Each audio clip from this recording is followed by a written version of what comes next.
Today with us, I wanted to introduce our panelists. Dr. Anna Domina from Occupational Therapy, Ms. Katie Christenson, Academic Success Counselor, Dr. Tom Grandy, Center for Health and Counseling, Dr. Sharon Ishii-Jordan, Associate Dean, College of Arts and Sciences, Wade Pearson, Mr. Wade Pearson, Director, Office of Disability Accommodations, and Ms. Monica Rogers, the Health Information Literacy Coordinator. I would like to ask the panel to ponder is what special library resources do we have available to assist the hearing impaired, the visually impaired, and the learning disabled? So I work at the Health Sciences Library and even brought a little sheet because my list of resources are very long.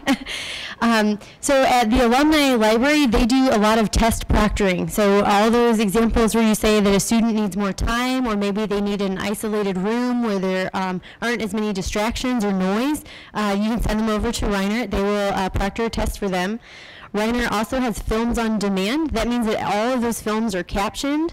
They just did a lot of construction in there, and all of the hallways and all the compact shelving are all ADA compliant, so everybody can get there.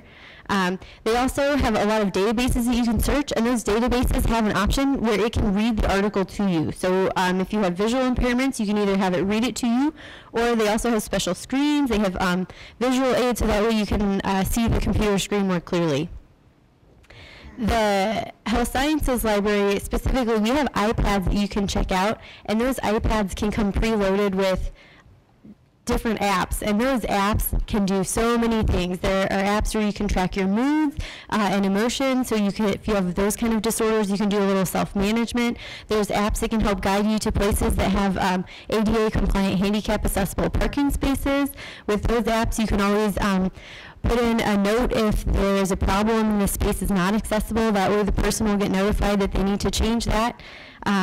The state library also has talking books, and they also have Braille books, and they do Braille embossing. So if you have a pamphlet or something that you need in Braille, you can send it to them, and they'll go on ahead and make it accessible. And then the other thing that all of the libraries offer is that we have tutoring services, and they also do reference. So if you have somebody who has trouble writing a paper, or they need services and they cannot find the material that they need, we are always open. You can come on over, or always know that you can schedule an appointment with a librarian, and they would be more than happy to help you. The Health Sciences Library, when I mentioned those apps, I also have a web guide that's going up that has links to all of those ADA compliant apps if you're interested.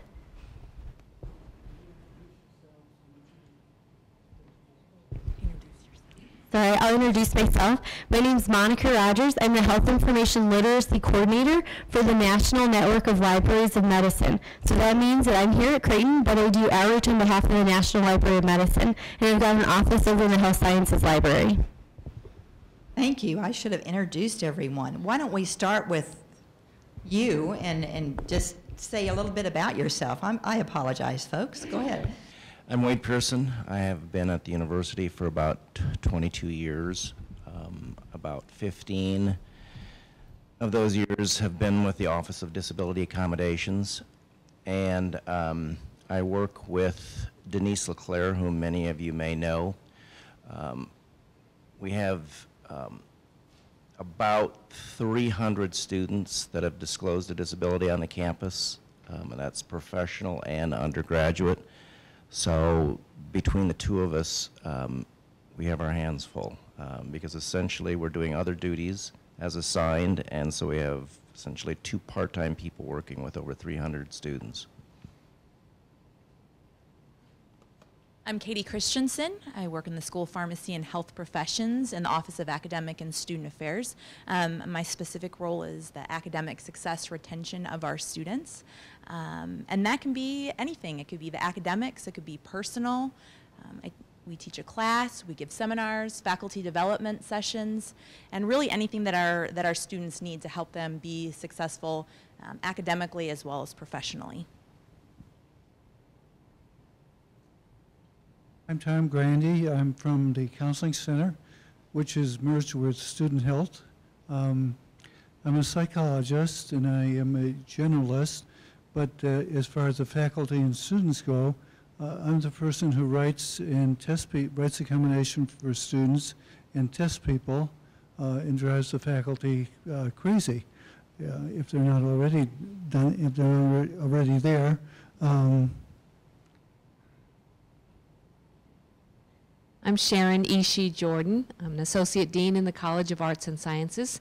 I've had that position for almost 2 years now, but prior to that, I was in the Education Department. My background is in preparing teachers for working with students with special needs, special education endorsements, and I taught as a special educator in the schools, middle school and high school levels, at a psychiatric hospital setting and in the Omaha Public Schools prior to joining with the university.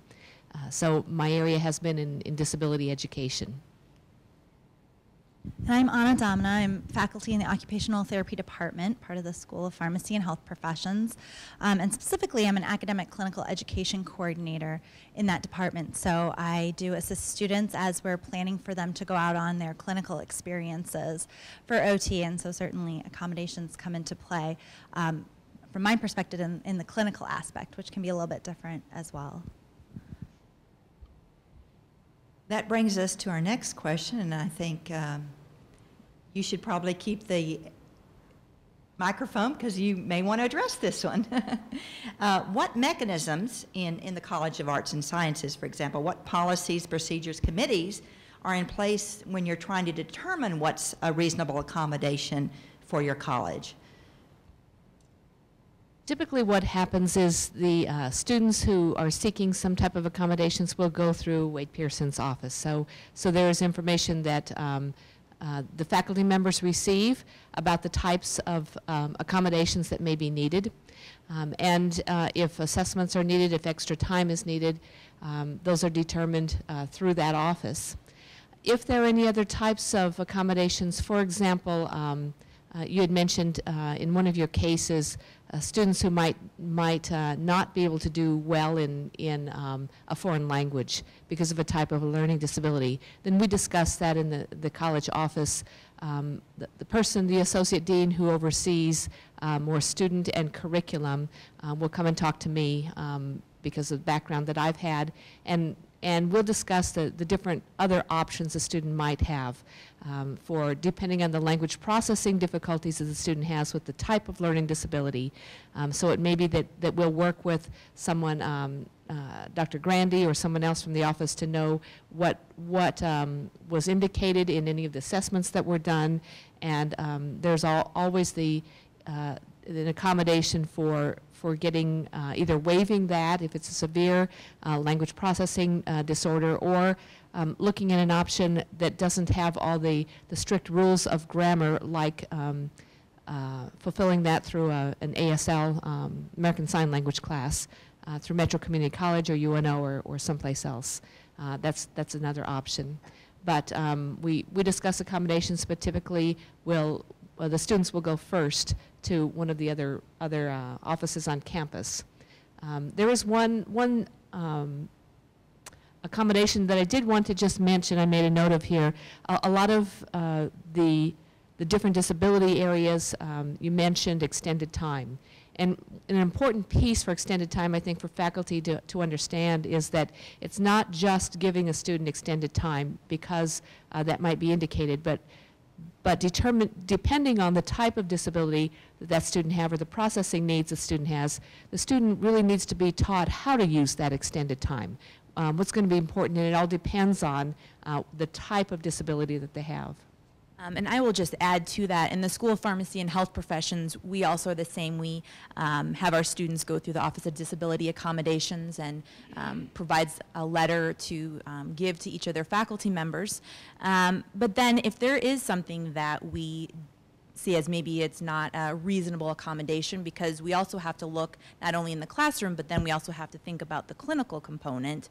We actually have an advisory committee, and it's Special Needs and Assistance Committee, I think if that's right, SNAC, And it's made up of key players, you know, from the School of Pharmacy and Health Professions, people from the experiential office who are dealing with our students out in the clinical setting, as well as people on campus, if it's the Office of Disability Accommodations, Counseling Center, and whatnot, so that we can all come together as a group and, you know, kind of plan and see what would be the best for that student. Being in the same school as Katie, just to add to that, once the students have kind of gone through that process and they decide to disclose that they do have a disability or something they're requesting accommodations for when they're going out to a clinical site, the process kind of continues within the departments. And so what we found to be best practice is really to meet with the students, look at the recommendations, and then we, again, formulate another letter based off of all of that information that we send to our specific clinical sites requesting, you know, what the accommodations are, and then we tend to have to go into a negotiation with the sites as well based on what they feel is reasonable for their site and what's in the best interest of their patients and the care for those patients as well. So that process kind of continues down the line, but we try to keep it very much the same for every student that goes through it. I'd like to say something about how people receive accommodations to begin with, because it probably seems like to you that they're done somewhat arbitrarily, and at times you may wonder, do people actually need an accommodation? And I'd like to explain the basis for that. We have at the Counseling Center a large number of students who come in, and not all of them are seeking an accommodation, but usually people come in because of some type of problem. And this could be reading or concentration, or a psychiatric disability like anxiety that cripples them during testing. From that start, we're trying to determine what is going on with the person. So there's a large amount of clinical information that they will give us. So that part of the accommodation process is just like when you go in to visit your PCP, you're telling her, for example, what is wrong. So we're taking clinical information from people. Now, to do so, we have protocols, and we have specific questions that we want to know. For example, what happens when you're reading, what happens when you're writing, when you can concentrate, and the history of this is important as well. These problems usually don't develop instantly, although they may seem like they are manifest instantly for the students. Usually there is a history that happens here. Along with this clinical information, we're testing people. Now, testing is done over the course of time, and usually testing for ADHD takes about 5 or 6 interviews, and testing for learning disabilities can take as long as 8 hours. And this is not done all at once. You can imagine how many of your students can afford to miss an 8-hour day, or how many of us in counseling can afford to spend our days 8 hours with one person. So to begin with, we're testing the areas in which people say they have problems. For example, if they say they have a reading problem or a concentration problem, we're testing that. And then we're also testing what causes the reading problem. What is the underlying cause of that? And then, if those two things match the criteria of a problem and match with the clinical information, then we're testing their IQ. Now, we don't particularly want to know their IQ, but this information is statistically compared to reading achievement or writing achievement. It's different with ADHD. And that information can yield a learning disability diagnosis, and it can also yield a reading problem, for example, that is not a disorder. With ADHD, we're trying to figure out from a variety of different angles, and people probably take at least 6 or 7 different tests, what their concentration problem is and what it is not. So it's important to take some time to rule out what the concentration problem is. Are they depressed? Are they anxious?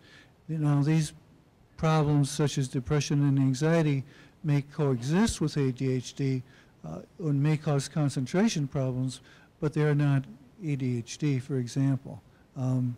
So they may have comorbid problems, ADHD and something else that's causing them problems. So examples of some of the testing that we do in this type of thing, in learning disabilities, for example, we're testing their reading achievement and finding out the history of that. We're testing their writing achievement. We're also testing their cognitive processes. How do they think? How do they memorize? How do they process information? Are they visual learners? Are they auditory learners? Are they hands-on learners? Then we're giving them an IQ test.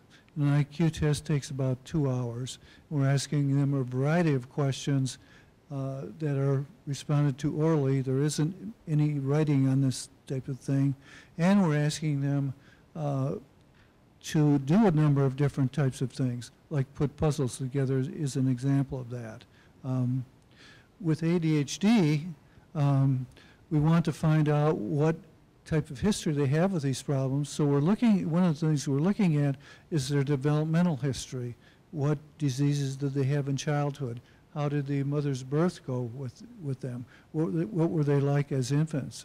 And we're asking them probably about 300 questions regarding their concentration problem. Now, the reason for that is to define the concentration problem, because many things can cause a concentration problem, but also what consistency do they have in answers?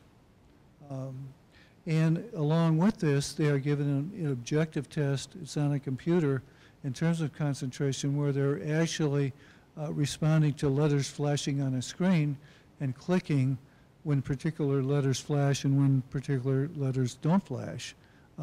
So we have a lot of data. In fact, when we're trying to decide on diagnosis, we're looking at a page of information just as a score sheet and a summary of data. So that gives you some idea what we do for accommodations. What challenges occur when students decide not to disclose their disability status to an internship or clinical site, or what are the procedures for students to disclose their disability to that site? And I think, Anna, you, Dr. Domina, talked a little bit about that, but what happens when a student decides not to disclose? I think this is an important issue. They have a disability, they could probably get accommodations, but they decide not to disclose. Then they go, and whether it's in the classroom or to a laboratory, and then they're unsuccessful. Should they be able to take that course again if they decide not to disclose? I mean, these are questions that I think we're all faced with sometimes. A student doesn't disclose until they're failing, and then it's too late. Somebody discuss that? Yeah. We have certainly had situations where a student may, for whatever reason, decide not to disclose, and I'm going to talk about it from the clinical aspect rather than the classroom aspect, but one thing we've learned is that accommodations that students may use in the classroom don't always work in the clinical setting, and some work really well. And sometimes students feel they may not need those accommodations, and so they don't disclose something to us when they do go out on field work or on a clinical experience. So a couple different scenarios that may occur with that. Sometimes we find out a student is struggling little ways into their clinical, because when they go out, really those clinical instructors are looking for them to progress along a trajectory. They have objectives and different pieces that they're expecting them to fulfill at a specific time, and sometimes students are falling behind on that. So we'll often find out that way that a student might be struggling, and there are some things that we can do, but one thing we can't do is go back and put accommodations in place. So we can certainly try something we call a learning contract with students that helps clarify maybe what they're struggling with. Here are some ideas the site can use, and hopefully that can get them back on track. If a student didn't disclose, they continue on with the clinical experience, they could end up with a failing grade, as we can't go back and put those accommodations in place at that point. Another scenario might be that a student decides to take an incomplete in a course, and that for that reason might be, we've had a student in the past that really discovered that they might need to go in for some testing while they were on a clinical. And so they were able to take an incomplete and take a small leave so that they could go in and get the testing and get the diagnosis put into place. And then we could go back and look at that and put accommodations in place next time, but they would have to retake that experience. So there's some different scenarios depending on what happens, but unfortunately, if information's not disclosed ahead of time and the accommodations aren't put in place, it can result in a failure for the student. I'll speak just a little bit to why a student may not disclose, and there are a variety of reasons for that. Some students may have, I came through the K-12 system of education, so some students may have actually gone through the system with assessments and received a learning plan, an individual education plan under the Individuals with Disabilities Education Act. So they have something that they actually bring to the university and can work with the Office of Accommodations and get a plan set up right away. Other times, students, especially those with learning disabilities, may find that high school wasn't that difficult for them because of the nature of high school, the nature of the types of rigor assessments that occurred, and they were able they managed to get through that. But once they hit the university setting, or I've seen it with graduate students here in professional schools, they may be able to get through the undergraduate, but once they hit the professional schools, it becomes much more rigorous and more difficult, and suddenly they feel like there's something wrong with them. And I've worked with individuals, students from Dr. Grandy or Dr. Kelly who've had referrals to me quite a while back to say, here's what happens, can you meet with them just to talk about different types of modifications they can make, what they can do themselves, how you can assist them when they're learning. And one of the first things that I would do is talk about, do you understand why you're here with me? Do you understand what a learning disability is? And some of those early ones that I had would say, I guess it means I'm stupid. So then we have to talk about the difference between a cognitive disability, mental handicap, mental retardation, and learning disabilities. They're very, very different.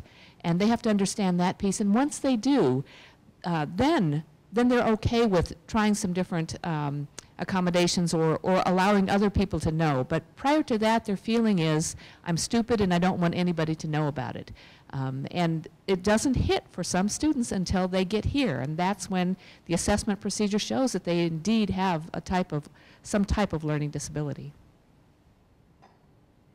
In addition, hang on, Wade. We find that students don't want to be labeled. They're afraid of having that disability label. Some of them are ashamed or they feel guilty as though this were their fault. It isn't. Additional reasons. Stigma of a disability is a very real phenomenon, and something that is extremely difficult for a lot of students to get over. But back to the question of disclosing a disability, and we see this in our office a lot. Much of it has to do with what's already been talked about in terms of wanting to, when you get into the college setting, try it, you know, and not necessarily let anyone know that you might have a disability or might need some assistance. And so an instructor will call us and say, what's up with the student, and why haven't you let us know that the student has a disability? And the answer is very simple. Because of the confidential nature of a disability, we're not going to disclose that information. It's up to the student to disclose that they have a disability. And if they choose not to do that, then that's their decision. And I'm not going to call an instructor and say, please be aware. Now, there are extenuating circumstances. One is the direct threat phenomenon, which Dr. Sharon mentioned, and happens a lot in the potential clinical settings when a student may have not disclosed a disability, but is a threat to patients or themselves, and then clearly the disclosure of a disability is important. But until the student activates and initiates the disclosure of a disability, there's not much that our office is going to tell you about them. And that has to do primarily with invisible disabilities. Now, if a student is going to have is hearing impaired and is going to have an interpreter in the class, then we're going to notify you, obviously, that there'll be an interpreter in that classroom and that the student is hearing impaired. So there are extenuating circumstances, but again, it's up to the student to disclose the disability to you. Thank you. My question really is, in the application process, what is the process for evaluating whether reasonable accommodations can occur in a student that's applying for admission to professional school? Pre-admission questions are illegal at any level that have to do with disability, and that's a hard one.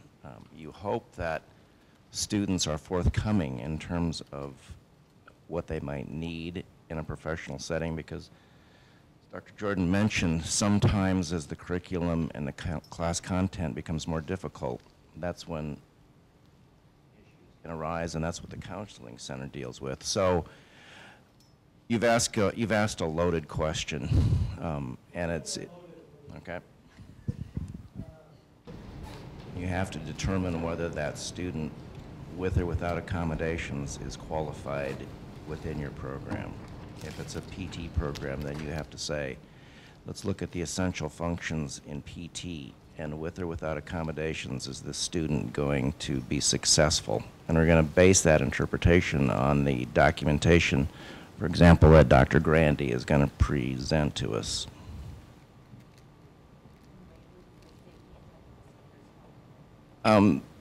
It's been recommended through the course of years that professional schools especially develop a technical standards document that outlines what are the typical normal job duties and functions of a person that gets a PT degree or is in PT or is a lawyer or is a medical doctor. I mean, so the schools have been encouraged to create those standards, and then that assists with the evaluation of anyone that might disclose a disability within the application process, or even as they interview that student and talk about the nature of a disability, how will that then play out with regard to the technical standards of that particular subject.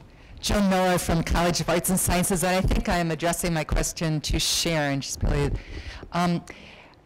in our core courses, so this would be like freshman, sophomore, sometimes junior, senior courses, on the autism spectrum, especially when we move toward like Asperger's syndrome, some of these autism disorders that are difficult. And let's say we have 35, 36 students in a room, and perhaps we have a student who is extremely disruptive to the point of really preventing both the instructor and other students from being able to really have a real course. Or another instance, let's say we have a vet, of which we don't seem to have too many yet, but maybe we have a veteran who returns with PTSD, which is so severe that as you stand on the thin crust, we can already feel the heat. And students and faculty might actually be afraid because of the amount of anger that is simmering very close to the surface. When you have situations of extreme disruption or of real fear that has a real reason, what is the process for kind of addressing that or working through that administratively to provide an accommodation not only for the student but also for the rest of the class and for the instructor? In those cases, Joan, would the individuals have already disclosed PTSD or the autism spectrum disorders? In my experience, yes. Okay. That was already disclosed. So once that disclosure has occurred and there's permission to be able to work with the student, then it would be up to the instructor and the Office of Accommodation Disabilities, and if need be, the dean's office staff to work with the instructor and to have some conversations with the students about particular needs and needs for that student, but needs within the environment, within the setting itself. There's not a requirement to keep someone in a classroom when there's a lot of disruption that's occurring within the classroom. I think we have about 3 or 4 students. Is that working? The Oh. air conditioning, Oh. the heating is making a lot of Okay, noise. I think we have about 3 or 4 students that would be categorized within the autism spectrum right now on campus. We have graduated students that have autism, so they have been successful at Creighton. Part of the dilemma is getting them to want to talk to instructors. Our situation is that a lot of times they'd rather just, again, try it. This is who I am, now you deal with me, sort of thing. Fortunately, that doesn't work sometimes in the classroom situation. Denise had a little story about how rigid sometimes the behavior is. The student was constantly late for class, and the route that they took was not the most direct route from either the drop-off point on campus or from other classes. And so we actually walked this student around and showed them a shorter route. The student didn't get it and wouldn't change because the routine had already been so ingrained. They were always late. The instructor knew that the student was always going to be late. They made the adjustment either to start the class a couple minutes late or just to ignore the student as they came in. The other issue that we have, and an instructor called a couple weeks ago about a student that walks in late and just then all of a sudden becomes part of the class. It's like starts talking, maybe sits down but quickly raises their hand and again gets into some of that disruptive sort of potential behavior. It really falls to the instructor to talk to our office, and then you really have to talk with the student and sort of just lay the ground. These are my expectations for this class. These are the expectations for any student that's in this class, and then work from those parameters and basically see how things go. But again, any behavior that completely disrupts a class then becomes part of, I think, the student service side of things, where they're going to start looking at the disruptive behavior and making some decisions about that. Well, we talked about ADD and ADHD and how often they receive disability services on campus. There is data to suggest that this population is more inclined than any other disabled group to request accommodation.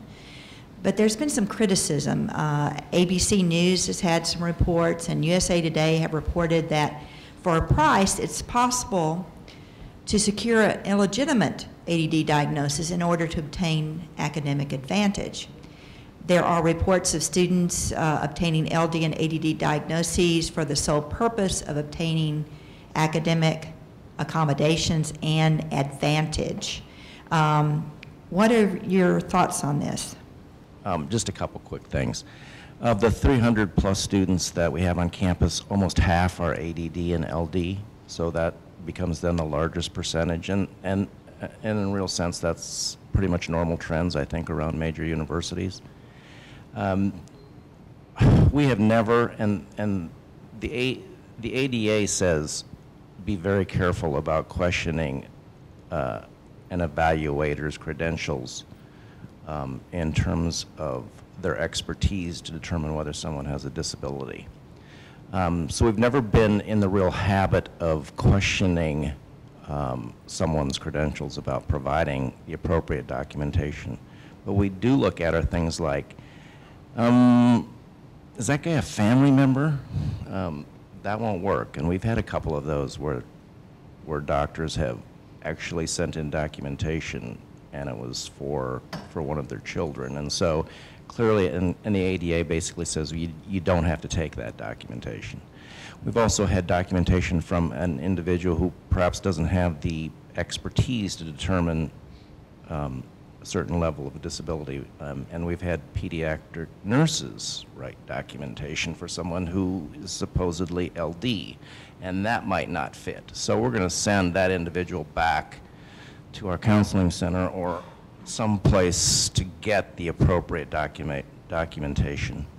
And I don't doubt in this world where we have in our testing rooms, we have windows so that we can observe students. And you would think with those windows, students would know that somebody is periodically watching them, but they don't get it, and we still catch cheaters. And so, yes, I don't doubt that there's somebody out there paying money for something. But again, when it gets to the slide that Linda talked about with anxiety, if you could see sometimes looking through that window and not necessarily seeing the cheaters, but seeing the anxiety level, you know that there's something definitely going on. And I'm fairly confident to say that the students that we work with, I don't think are in any way trying to work the system.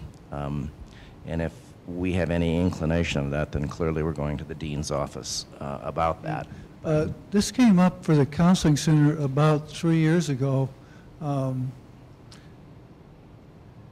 because it was brought to our attention that some people in a particular program might be making a diagnosis, ADHD in particular. And there are a couple things that guard against this, and I don't know if the system is perfect, but we're at least trying to make it perfect. The first thing is that people may walk in with a previous ADHD diagnosis, and this can be done in a half an hour in some people's offices. And we're re-diagnosing all of those people despite what they have done. The exception to that is if they produce a written report of how they were diagnosed, when they were diagnosed. And to date, I have only seen one of those that passed our test as okay. So we're putting everybody who has a prior diagnosis of ADHD through our own diagnostic system, which takes 5 or 6 hours, as you remember, and has an objective test in this, and sometimes has other persons reporting on the person's concentration behaviors. LD is a little bit more tricky because, as Wade mentioned, he has not been in the habit of questioning evaluators' credentials or competence, and how you can do that is difficult to begin with. So I've seen psychological reports of learning disabilities from all over the country. I've probably seen hundreds of these at this point in time. And a lot of them I question. I think there were tests that people didn't give, they should have, or tests that people gave that don't tell them anything. And yet, amidst this group, there are people who know what they're doing too. So, yeah, I think you have that problem with LD more so than ADHD, but we have a time limitation on this. Sometimes it's 3 years, sometimes it's 5 years, during which people have to be retested. And you run into this particularly in professions that require board exams. They have to be tested within a 3-year period, like pharmacy, OT, PT, medical school, dental school. So that's a guard against this type of thing. Aside from this, just to mention, to go to a psychologist in the community and get a testing protocol, probably for ADHD it costs about $900, and for LD about $1,500. And insurance may or may not cover this, and it would lean towards may not. So you really have to want to do that. One of the things about this article that I put up here about, maybe you can buy your diagnosis. The man who has this, if you'll go to this site, it's interesting. What he did, he responded to this article and said, what I'm doing is I'm really going into depth, and I'm really doing the diagnosis the right way that needs to be done. And yes, it's expensive, but you're not buying that. I'm really legitimate. So you have to observe. I have no idea if this is a legitimate organization that does this, but certainly I think at our school, some of the data says that some of the universities anybody that comes in with a diagnosis, they will go ahead and give accommodations. They don't go into such depth as we do here at Creighton. And so I think that's the criticism. So some universities say, you know, I've turned down one student in the last 4 years for accommodations. I don't think that happens on a routine basis here. I think we're doing a really good job, and I want to thank everyone, you know, from Wade Pearson's office, to, you know, Denise LeClaire, to the academic success counselors, to the deans, to the psychologists, to all the work that you do, Dr. Grandy, and your office. You know, it's tremendous, and I think that we're doing a great job, and I want to, you know, just say I'm thankful for you for what all that you do to accommodate our students and help them achieve what they deserve to achieve. So with that, I think I'm out of time actually, Amy. Thank you so much for coming today, and if you have any questions, I'm sure the panel will stay around.